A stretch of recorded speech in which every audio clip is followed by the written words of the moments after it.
Hello, beautiful people.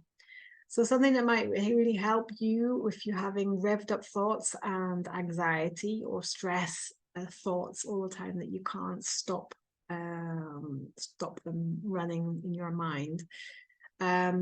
We have conditioned our brain to be stressed and incoherent. We've actually conditioned, it's a conditioning response. We do it it's a kind of like a escape hatch from our emotions to come back to our internal state. So, but it's something that we've trained our brain to do, so we just have to retrain it. And I often say to my clients, it's kind of like teaching a dog to sit. You have to start very slowly and easily, and with lots of tidbits, and so that it can start to sit. So you have to teach your brain to sit.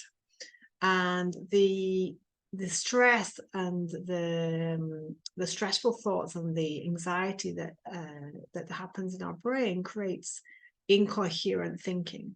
And when we're incoherent, we're actually, our bodies are incoherent.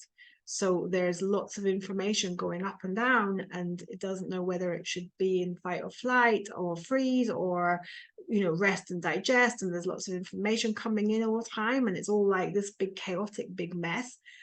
Incoherence just basically means like there's no rhythm, right? So when we're in this incoherent state in our brain, we're in incoherence in our body.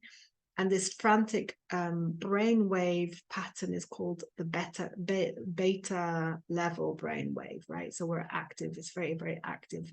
And you could just imagine this like, a nice analogy is being in a room with lots of drummers. And if the drummers are all bashing the drums at different rhythms, then obviously it doesn't create a nice symphony. It doesn't create a nice sound at all. And it doesn't create a rhythm in the body. And so we have to try and start to slow them down, slow the rhythm down, and to start to bring it down to a coherent drumming, right? So a simple technique for reducing stress and anxiety or of revved up thoughts. This is the technique that I'm going to be sharing with you. It builds the skill of the awareness. So we can start to be the observer. We can be the witnesser of our thoughts rather than the thoughts having us.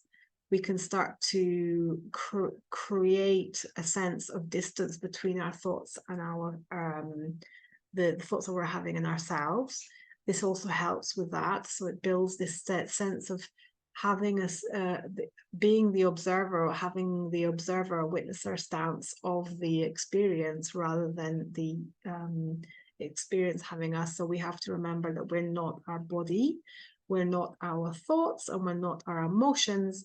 We have a body, we have our thoughts, and we have our emotions. So this helps us start to recondition the brain in that to sit and calm down and cool down, and also to start to give us the opportunity to notice when we're our thoughts, rather than them being like completely overwhelmed, and our emotions rather than being completely overwhelmed by them. And from the practical point of view, it shifts your brain waves from the beta state, which is the fast incoherent state, into a more relaxed alpha state, which is more for meditative state, relaxation state. So I'm going to guide you through this tomorrow, but it's a very, very simple technique, which is called shifting your focus from narrow focus to open focus, divergent to convergent. And it's been shown very, very helpful for relaxing and reducing anxiety and stress.